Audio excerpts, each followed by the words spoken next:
Hey, happy Tuesday, everybody. So today, oh, I forgot to take my happy off. This is my happy. Happy meet everyone, everyone meet happy. Um, it's in case you're interested, I might as well talk about this a little bit. I love this little guy. He's small but mighty, I like to say. Um, a lot of times people think I'm saying happy, like Happy, but it's happy, Happbee. And it's really cool. Actually, you know what? Let me pull it. I'm going to pull it up real quick. We're going to talk about this first before we get into medications. Something not as much fun as this. This is how I geek out. So, you know what? I'm going to share my screen. Okay, here we go. So this is it. This is what I'm wearing. See, it's Happbee. Hopefully you guys can see that. And you can wear it just for small periods of time. There's a function on it where you can set it to the amount of hours. If you want to sleep with it, it's great. I just have it set to an hour right now, and actually right now I have it set on master your attention. Sometimes I'll do the creative boost. If I'm doing it in the morning, then I might do morning coffee. And what it is it's just frequencies that mimic, like let's say, for example, morning coffee, without all of the adverse effects of drinking coffee or caffeine. It has the same energetic frequencies as caffeine. Okay. So there are other blends too. Like I don't personally sleep with it because I use my brain tap headset when I'm falling asleep. And but I have slept with it in the past, times when I don't have the headset, or if I just want to switch it up a little bit. But the blends are nice because they have a sleep blend, they have performance blends, like we just saw, mental wellness and physical well-being. So the sleep blends, where's the one that I use? Long Flight. This one is a blend of CBD and melatonin. I think it's this one, Wind Down. Melatonin, adenosine, which is your sleep triggers, bedtime, adenosine, and then let's see what's deep sleep. Melatonin is just straight melatonin signal. So, and you can wear it, it'll automatically turn off after the time that you set it for. But I thought I think it's pretty cool. I love it. I especially love wearing it during the daytime. So master your attention, email mastery, and morning coffee, deep work. This is a great one. What's in deep work? Nootropic, nicotine, and CBD. Who knew that I would be promoting that, right? It's the homeopathic version, though. It's the frequency version. Creative Boost, a blend of caffeine and calming compound, so that you can get those creative juices flowing. What I like too is that they also have a military and first responders discount, and also school teachers. So if you're a school teacher or military or first responder, they have discounts for that too. So I would love to hear if you guys have a happy, or if you use a happy, or if you want to get one now and what your experiences are. Definitely share them with me because I know, like I said, I love mine. Even got some as gifts this year. So that's that. And now we're going to talk about our book club that's starting Thursday night. It's not too late to join. We're going to go over the first section. I don't have it sitting right here. I was reading it last night before bed, so it's down next to on my nightstand. But it's called You're a Badass.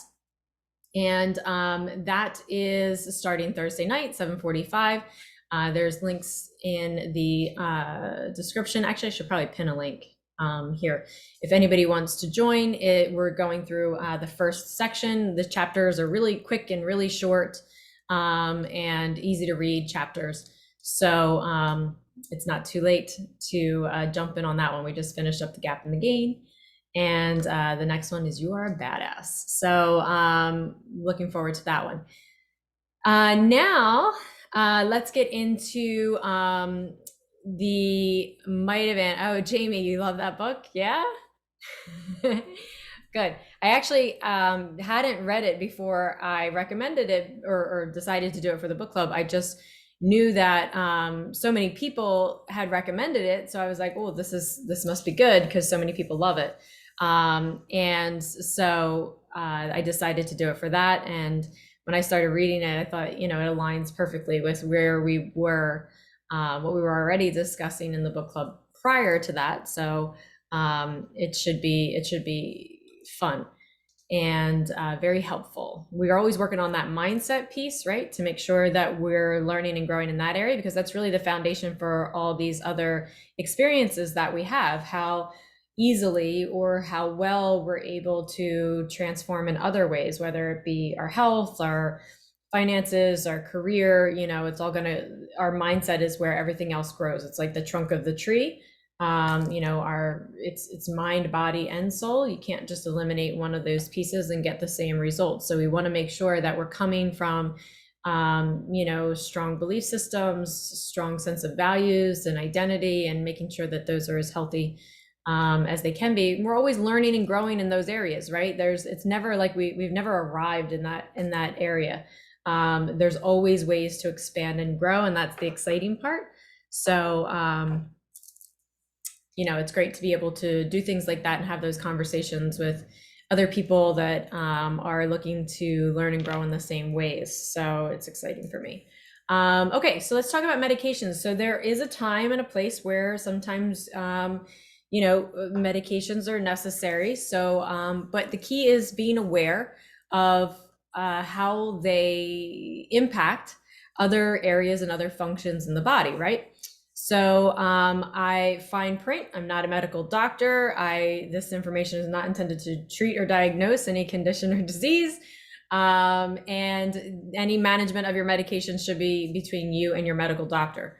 So, but again, information is important, and being aware of the impacts that it has on your body is really important. So one tool that I love to use for this purpose is a website called Mitovan. Now, Mitovan just recently, I'm going to share my screen again. Mitovan just recently changed their website, and they did take away some important medications that they had a much broader database, I guess is what I'm trying to say, in the past before they redid their website. So now it's not as broad, but it is still very, very helpful. And there are still a lot of medications that are on there. So we know it's been scientifically proven that medications are going to cause nutritional deficiencies in your body. It's just a matter of how quickly, right? And how extremely are the issues going to come about. And that's going to be different for everybody, depending on your diet, your lifestyle, history. These are all factors in how severely these deficiencies are going to affect or impact you. So, we want to always, it's very helpful if the medication is in a database like this, because it gives us a lot of insight as to how to support around that for the time when you are on it. And also sometimes it gives us the motivation to do the things that we know we need to do in order to eliminate or maybe prevent or heal in a way that eliminates the need for that medication. So, medications also put a very high level of stress on the liver. So the liver has to filter out about 90% of the medications that you take. So if the desired net effect dose is 1 milligram, okay, then you're going to have to take 10 milligrams, all right, to compensate for that. So the more medication, the more filtering, and the more stress on your liver and other areas. Then you have to factor in the toxicity your body's encounter, all throughout the day outside of that. And, that creates a situation that can be very taxing. So a lot of times they're also going to impact the kidneys. So the impact is even greater, and it creates a situation where you're always robbing Peter to pay Paul, right? And a lot of times they're just band-aids. They're not actually healing anything. Lots of times they're just easing a symptom or making things a little bit more comfortable, but not necessarily healing or changing the root cause of the situation. Um, let's plug some of these in here and see how they come out. So one that's really common is omeprazole. I used to take this. It's an over-the-counter. So you want to type it in there. Sometimes you have to search the generic name. Sometimes it's under the name brand. So, it's always helpful to know all the different names for your medication so that you can, so that you can find it. So it's not always as simply listed as the name on the bottle or the name on the box. So omeprazole, in this situation, we know that it's going to create a deficiency in iron. We know it's going to create a deficiency in magnesium. We know it's going to create a deficiency in B12, and we know it's going to create a deficiency in zinc. And the longer that you're on it, the less strong your diet and your lifestyle are, the more impactful and the faster these symptoms or these effects are going to happen, and the more exaggerated that they're going to be, right? So like I said, I was on this for many years. At the time, I didn't know that, or well, let's put it this way. I didn't believe that I could manage my stress any differently. Obviously now I know better, right? And I didn't know how to heal my digestion in a way that would eliminate or prevent something like this. So when, you think that it's over the counter, so, how bad could it be? If they sell it over the counter, it's probably fine. But now we know that that's not the case. Now we even know that PPIs greatly increase the risk for dementia.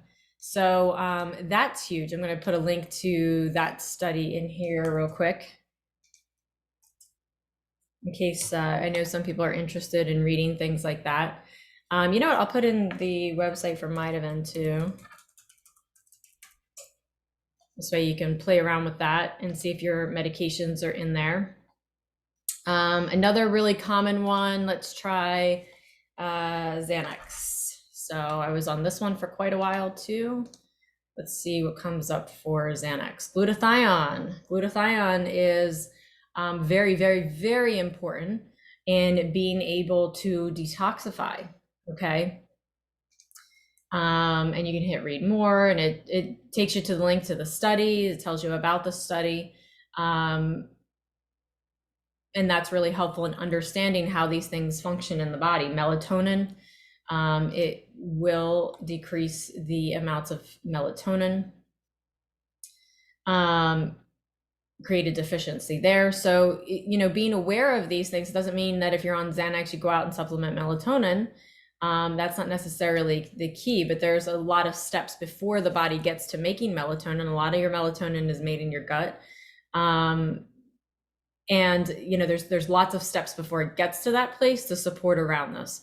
So if it's a situation where this medication is necessary and it does have to be taken, it's helpful to take it with support in these areas. So here we're going to need to love our liver. We're going to really need to love our gut if we're going to take something like Xanax. And these are only the things that we know, right, guys? We don't know everything that these medications do, but these are the things that we know. So losartan, this is a common one for blood pressure. And these are all the deficiencies that losartan will create. We know this. We know that this is going to happen. So supporting around it, strengthening our diet and our lifestyle to compensate for some of the adverse effects. Not only will those practices sometimes heal the blood pressure in and of itself, but at least while you're on the medication, it will definitely slow down and lessen the likelihood that you're going to be impacted by some of these deficiencies. So let's try a cholesterol one. Simvastatin, this is really common. These are the deficiencies that we know are going to be created here: beta carotene, copper, CoQ10, again, glutathione, omega-3s, omega-6s, selenium, vitamin E, zinc. Guys, these are, one thing that this experience with the C word these last few years has taught us is that some of these basic nutrients can be really, really vital in being able to function at an effective level with our immune system, and lots of other areas. So, a few weeks ago we talked about conventional dairy and milk. So another idea when there's cholesterol involved, would be a great thing to do would be to cut dairy out of the diet as much as possible. Replace it with something that's actually nutritious, and then figure out why the body isn't using the cholesterol that it's making efficiently. So we see lots of women go through this around menopause because the body's hormones need is changing.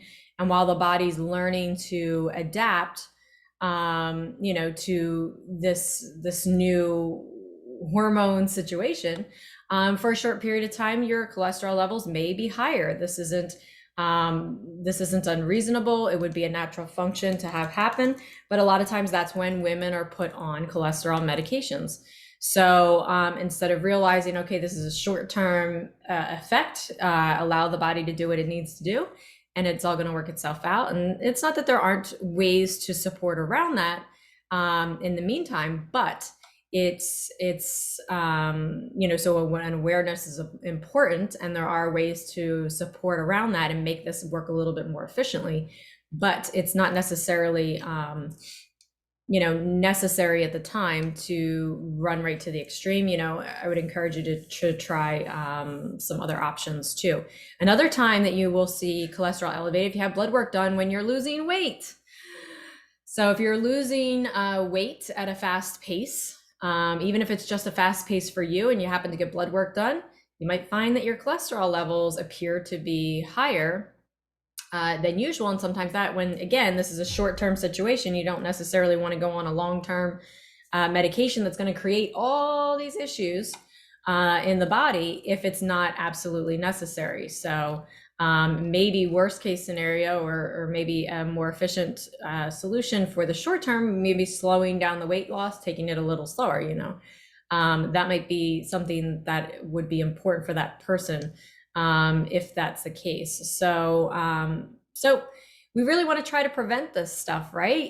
We don't want to get locked into these medications unnecessarily. And it's not something, these are all simple things that can easily be healed and managed within the body, given the right tools.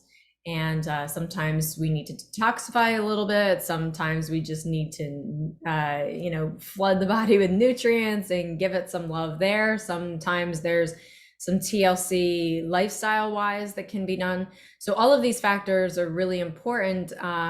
Don't underestimate their power, I guess is what I'm trying to say, because it all can be very powerful. And we do see people heal all the time in ways that allow them to work with their doctor and come off of their medications in a healthy way. So it's possible, it can be done. If you need help or more guidance, feel free to reach out to me. Feel free to use the website as a tool, because it is a great tool. And I will see you tomorrow.